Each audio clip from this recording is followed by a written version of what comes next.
प्यारे बच्चों, आज के क्लास में हम लेके आए हैं आपके लिए क्लास 12th फिजिक्स का टॉप 35 VVI ऑब्जेक्टिव क्वेश्चन। अगर आप भी इस वर्ष बोर्ड एग्जाम देने वाले हो तो यह क्लास आपके लिए बहुत ही ज़्यादा इंपॉर्टेंट होने वाला है, क्योंकि आज का भाई क्लास बहुत ही ज़्यादा इंपॉर्टेंट है उन सभी स्टूडेंट के लिए जो इस वर्ष बोर्ड एग्जाम देने वाले हैं, यानी कि 2024 में बोर्ड एग्जाम देने वाले हैं। ओके, तो आप फटाफट से याद करते चलिएगा और लगाते चलिएगा सही सही आंसर। देखिए, पहला नंबर सवाल आपके सामने है, लगाओ सही जवाब क्या होगा। विद्युत तीव्रता का मात्रक है। अब बताना है आप सभी को कि निम्नलिखित में कौन सा मात्रक है जो विद्युत तीव्रता का है। तो मैंने बताया था कि विद्युत तीव्रता का मात्रक होता है वोल्ट प्रति मीटर। कौन सा? वोल्ट प्रति मीटर। इसीलिए ऑप्शन नंबर बी इसका राइट आंसर हो जाएगा। तो लगा लो आप सभी। चलिए दूसरा नंबर सवाल देखिए आपके सामने है कि निम्नलिखित में किस राशि का मात्रक वोल्ट प्रति मीटर होता है। ये तो भाई बहुत ही ज्यादा इंपॉर्टेंट है और आपके 2020 के बोर्ड एग्जाम में पूछा जा चुका है कि निम्नलिखित में से किस राशि का मात्रक वोल्ट प्रति मीटर होता है। यह होता है विद्युत क्षेत्र का, यानी कि इलेक्ट्रिक फील्ड का। ऑप्शन नंबर डी इसका करेक्ट आंसर हो जाएगा। लगा लो आप सभी और अच्छे से याद कर लो। चलिए नेक्स्ट सवाल की ओर बढ़ते हैं। तीसरा नंबर सवाल क्या कह रहा है? किसी द्विध्रुव को एक समान विद्युत क्षेत्र में रखा गया हो। क्या? किसी द्विध्रुव को एक समान विद्युत क्षेत्र में रखा गया हो तो उस पर परिणामी विद्युत बल क्या होगा? हमेशा शून्य, कभी शून्य नहीं, या फिर द्विध्रुव की क्षमता पर निर्भर करता है, या फिर इनमें से कोई नहीं। तो मैं बता दूं ये जो हमेशा होता है जीरो, इसलिए ऑप्शन नंबर ए इसका करेक्ट आंसर हो जाएगा। लगा लो आप सभी। चौथा नंबर सवाल देखिए, आवेशित खोखले गोले के अंदर विद्युत तीव्रता होती है। भाई खोखले गोले के अंदर की जब भी बात हो तो आप लगा लोगे जीरो, इसलिए ऑप्शन नंबर बी इसका करेक्ट आंसर हो जाएगा। चलिए पांचवा नंबर सवाल को देखते हैं कि किसी संधारित्र की धारिता का मात्रक होता है। किसी भी संधारित्र की धारिता का मात्रक क्या होता है? लगाओ सही जवाब क्या होगा। वोल्ट, न्यूटन, फैराड या फिर एम्पियर। तो किसी संधारित्र की धारिता का मात्रक होता है फैराड, इसलिए ऑप्शन नंबर सी इसका करेक्ट आंसर हो जाएगा। फैराड को हम लोग एफ से डिनोट करते हैं, इसलिए यहां दिया गया है। चलिए 6 नंबर सवाल की ओर बढ़ते हैं। क्या कह रहा है? वायु में गोलीय चालक की धारिता समानुपाती होती है। किसके समानुपाती होती है भाई? वायु में गोलीय चालक की धारिता समानुपाती होती है गोले की त्रिज्या के। क्या? गोले की त्रिज्या आर के समानुपाती होती है, इसीलिए ऑप्शन नंबर बी इसका सही जवाब हो जाएगा। लगा लो आप सभी। चलिए 7 नंबर सवाल की ओर बढ़ते हैं। देखिए आपके सामने कि किसी पदार्थ का प्राविद्युत नियतांक हमेशा होता है। अब लगाएंगे सही जवाब क्या होगा। किसी पदार्थ का प्राविद्युत नियतांक हमेशा किससे अधिक होता है? 0 से, 0.5 से, या फिर 1 से, या फिर 2 से। तो किसी पदार्थ का प्राविद्युत नियतांक हमेशा अधिक होता है 1 से। क्या? 1 से, इसीलिए ऑप्शन नंबर सी इसका क्या हो जाएगा? तो सही जवाब हो जाएगा। लगा लो आप सभी। 8 नंबर सवाल की ओर बढ़ते हैं। प्राविद्युत सामर्थ्य का ऐसा ही मात्रक होता है। प्राविद्युत सामर्थ्य का ऐसा यूनिट पूछा गया आप सभी से, तो यह होता है वोल्ट प्रति, कौन सा? वोल्ट प्रति मीटर, इसलिए option number C correct answer हो जाएगा। लगा लो आप सभी। 8 का C is the correct answer. Okay, तो याद रखिएगा आप सभी। चलिए नेक्स्ट सवाल की ओर बढ़ते हैं। 9 नंबर सवाल क्या कह रहा है? ध्रुवण का परिणाम निर्भर करता है। किस पर निर्भर करता है? द्विध्रुव स्थितिज ऊर्जा पर, उष्मीय ऊर्जा पर, या फिर ए और बी दोनों, या फिर इनमें से कोई नहीं। तो 9 का सही जवाब मैं बता दूं, ये जो निर्भर करता है द्विध्रुव स्थितिज ऊर्जा पर और उष्मीय ऊर्जा पर, इसलिए ऑप्शन नंबर सी इसका राइट आंसर हो जाएगा। लगा लो आप सभी। Option number C is the correct answer. Okay, चलिए 10 नंबर सवाल के ऊपर बढ़ते हैं। जब ताप में वृद्धि होती है तब किसी चालक का प्रतिरोध क्या होता है? यानी कि आपसे पूछा गया जब हम लोग ताप को यानी टेम्परेचर को इंक्रीज करते हैं तो किसी चालक का प्रतिरोध क्या होता है? ये भी भाई सीधे रूप से बढ़ जाता है, इसीलिए ऑप्शन नंबर सी इसका राइट आंसर हो जाएगा। 10 का C is the correct answer. लगा लो आप सभी। 11 नंबर सवाल की ओर बढ़ते हैं कि विद्युतीय परिपथ के किसी बिंदु पर सभी धाराओं का बीजगणितीय योग क्या होता है? ये भी क्वेश्चन बहुत ही ज्यादा इंपॉर्टेंट है, आपके बोर्ड परीक्षा में पूछा जा चुका है कि विद्युतीय परिपथ के किसी बिंदु पर सभी धाराओं का बीजगणितीय योग क्या होता है? तो यह होता है जीरो, यानी कि शून्य। Option number B correct answer हो जाएगा। 12 नंबर सवाल की ओर बढ़ते हैं। देखिए आपके सामने है कि किरचॉफ का नियम निम्नलिखित में किसका परिणाम है? किरचॉफ का नियम भाई ये विद्युत क्षेत्र का संरक्षित चरित्र का परिणाम है, इसलिए ऑप्शन नंबर बी इसका राइट आंसर हो जाएगा। ध्यान में रखिएगा आप सभी। ओके, चलिए 13 नंबर सवाल की ओर बढ़ते हैं। और भाई आज का क्लास तो बहुत ही ज्यादा इंपॉर्टेंट है, तो आज के क्लास को आप सभी सबसे पहले लाइक करोगे, क्योंकि मैं क्लास में पहले कभी लाइक के लिए नहीं बोलता, लेकिन आज बोल रहा हूं क्योंकि बहुत ही ज्यादा इंपॉर्टेंट क्लास है।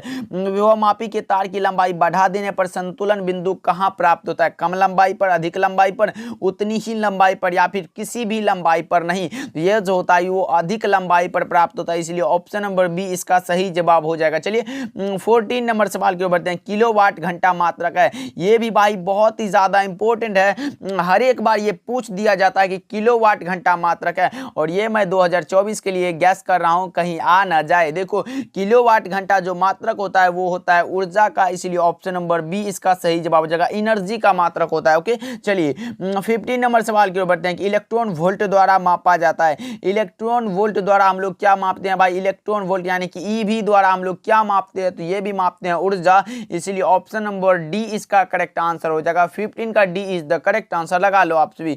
16 नंबर सवाल की ओर बढ़ते हैं कि अवशोषित विद्युत ऊर्जा विभवांतर के, अवशोषित विद्युत ऊर्जा विभवांतर के क्या होता है, समानुपाती होता है, व्युत्क्रमानुपाती होती है, या फिर वर्ग के समानुपाती होती है, या फिर इनमें से कोई नहीं। तो मैं बता दूं अवशोषित विद्युत ऊर्जा विभवांतर के वर्ग के समानुपाती होता है। कौन सा ऑप्शन सही लग रहा है भाई, option number C, option number C इसका बिल्कुल करेक्ट आंसर हो जाएगा। 17 नंबर सवाल की ओर बढ़ते हैं। एक स्वस्थ मनुष्य के शरीर का विद्युत प्रतिरोध होता है, कितना होता है, एक स्वस्थ मनुष्य के शरीर का जो विद्युत प्रतिरोध होता है वो होता है 50,000 ओम। कौन सा, ऑप्शन नंबर ए इसका राइट आंसर हो जाएगा, लगा लो आप सभी, 50,000 ओम हो जाएगा, ऑप्शन नंबर ए इसका बिल्कुल करेक्ट आंसर हो जाएगा।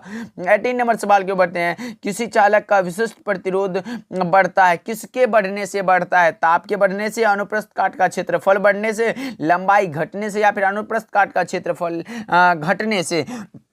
तो मैं बता दूं किसी चालक का जो विशिष्ट प्रतिरोध होता है वो ताप बढ़ने के साथ बढ़ता है। ये क्वेश्चन पहले भी आया था जो कि मैंने बता चुका है, ताप बढ़ने के साथ सीधे रूप से बढ़ जाता है। ओके चलिए 19 नंबर सवाल के बढ़ते हैं। स्थिर विद्युतीय क्षेत्र होता है, कैसा होता है भाई, कंजर्वेटिव। कौन सा, संरक्षी होता है, इसीलिए ऑप्शन नंबर ए इसका सही जवाब हो जाएगा। चलिए 20 नंबर सवाल के बढ़ते हैं। क्या कह रहा है, एक आवेशित चालक की सतह के किसी बिंदु पर विद्युतीय क्षेत्र की तीव्रता क्या होता है, शून्य होती है, सतह के लंबवत होती है, सतह के स्पर्शीय होती है, या फिर सतह से 45 डिग्री पर होती है। तो कि एक आवेशित चालक की सतह के किसी भी बिंदु पर विद्युतीय क्षेत्र की तीव्रता सतह के लंबवत होती है, क्या, सतह के लंबवत होती है, इसीलिए option number B correct answer हो जाएगा, लगा लो आप सभी। 21 नंबर सवाल की ओर बढ़ते हैं। देखिए विद्युत क्षेत्र में किसी विद्युत द्विध्रुव को घुमाने में किया गया कार्य होता है। ये तो भाई फॉर्मूला है कि W बराबर PE1 minus cos theta, W बराबर PE1 minus cos theta, option number A इसका राइट आंसर हो जाएगा। 22 नंबर सवाल की ओर बढ़ते हैं। देखिए पानी का परावैद्युत स्थिरांक होता है, पानी का परावैद्युत स्थिरांक कितना होता है, अब लगाओ सही जवाब क्या होगा। तो आपको भी पता होगा कि पानी का परावैद्युत स्थिरांक होता है 8T, इसलिए ऑप्शन नंबर ए इसका करेक्ट आंसर हो जाएगा। 23 नंबर सवाल की ओर बढ़ते हैं। परावैद्युतता यानी कि एप्सिलॉन नोट का मात्रक होता है। ये क्वेश्चन भाई आपके बोर्ड परीक्षा में पूछा जा चुका है कि एप्सिलॉन नोट का मात्रक क्या होता है, तो मैंने बता चुका है फैराड प्रति मीटर। कौन सा, फैराड प्रति मीटर, ऑप्शन नंबर बी इसका करेक्ट आंसर हो जाएगा, लगा लो आप सभी। 24 नंबर सवाल की ओर बढ़ते हैं। कूलम्ब बल है, कौन सा बल है भाई, कूलम्ब बल कौन सा बल है, बताओ, केंद्रीय बल, विद्युत बल, ए और बी दोनों, या फिर इनमें से कोई नहीं। तो मैं बता दूं कूलम्ब बल जो है वो सेंट्रल फोर्स भी है और इलेक्ट्रिकल फोर्स भी है, इसीलिए कौन सा, option number C correct answer हो जाएगा, लगा लो आप सभी। चलिए 25 नंबर सवाल के ऊपर बढ़ते हैं। 1 वोल्ट बराबर कितना होता है, 1 वोल्ट बराबर 1 वोल्ट बराबर आपसे पूछा गया तो यह होता है 1 जूल प्रति कूलम्ब, इसीलिए option number B correct answer हो जाएगा, लगा लो आप सभी। 26 नंबर सवाल के ऊपर बढ़ते हैं। नीला रंग के लिए कार्बन प्रतिरोध का कलर कोड रहता है, नीला रंग के लिए भाई मैंने आपको ट्रिक भी बताया था, याद होगा तो लगाओ सही जवाब क्या होगा 26 का, तो नीला रंग के लिए 6 होता है, इसीलिए ऑप्शन नंबर कौन सा, option number D correct answer हो जाएगा, लगा लो आप सभी। वो बीबी रॉय जीबी वाला फॉर्मूला ट्रिक से निकल जाता है। ओके चलिए 27 नंबर सवाल की ओर बढ़ते हैं। निम्नलिखित में कौन सही है, निम्नलिखित में भाई कौन सा ऐसा है जो सही है, लगाओ सही जवाब क्या होगा 27 का, तो मैं बता दूं 1 वाट बराबर होता है 1 जूल प्रति सेकंड, कौन सा, 1 वाट बराबर 1 जूल प्रति सेकंड, इसलिए option number A correct answer हो जाएगा, लगा लो आप सभी, ये सब गलत है। ओके चलिए 28 नंबर सवाल के ऊपर बढ़ते हैं। कार्बन प्रतिरोध के हरे रंग का मान क्या होता है, हरे रंग के लिए पूछा गया भाई, लगाओ सही जवाब क्या होगा 28 का, तो हरे रंग के लिए होता है 5, तो याद रखिएगा ऑप्शन नंबर सी इसका करेक्ट आंसर हो जाएगा।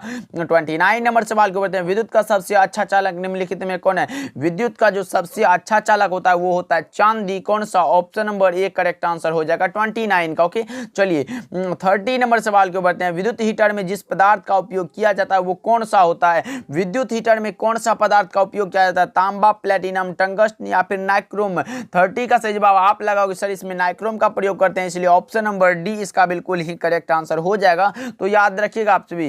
31 नंबर सवाल को बढ़ते हैं। आदर्श वोल्ट मीटर का प्रतिरोध कितना होता है? मैंने बता चुका है भाई, आदर्श एमीटर का प्रतिरोध होता है 0 और आदर्श वोल्ट मीटर का प्रतिरोध होता है अनंत। तो ध्यान में रखिएगा।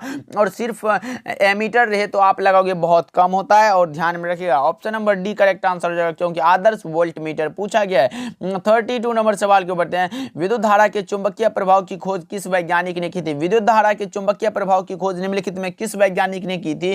32 का सही जवाब लगाओ आप सभी। तो यह क्या था? ऑस्टेड साहब ने, इसलिए option number C correct answer हो जाएगा। तो ध्यान में रखिएगा। ओके, चलिए 33 नंबर सवाल को बढ़ते हैं। विषुवत रेखा पर नमन कोण का मान क्या होता है? भाई लगाओ सही जवाब क्या होगा? विषुवत रेखा पर नमन कोण का मान पूछ दिया गया है, तो आप लगाओगे सर इसका 0 होता है, इसलिए option number A correct answer हो जाएगा। लगा लो। आपसे विक्रांति कोण पूछता तो आप लगाते 90 डिग्री, लेकिन नहीं, यहाँ पूछा गया विषुवत रेखा पर नमन कोण। ओके, प्रति चुंबकीय पदार्थों की चुंबकशीलता क्या होती है? प्रति चुंबकीय पदार्थों की चुंबकशीलता जो होती है वो भाई बहुत ही कम होती है, इसीलिए ऑप्शन नंबर क्या हो जाएगा जी? Option number B correct answer हो जाएगा, बहुत कम होती है, याद रखिएगा। चलिए 35 नंबर सवाल के बढ़ते हैं। प्रकाश के रंग का कारण क्या है? प्रकाश के रंग का उसका कारण क्या है भाई? इसकी आवृत्ति, इसका वेग, इसकी कला या फिर इसका आयाम?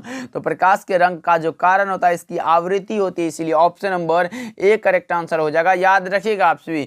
तो अब आप कमेंट करके बताओ कि ये 35 क्वेश्चन में आप कितना सही कर पाए, जरूर से बताइएगा। और भाई क्लास कैसा लगा ये जरूर बताना। जब आप कमेंट करते हो ना भाई, हम आपके लिए काम करने के लिए उतने ही ज़्यादा मोटिवेट होते हैं, इसलिए कमेंट और लाइक जरूर से करिएगा। मिलते हैं अगले इंपॉर्टेंट क्लास के साथ।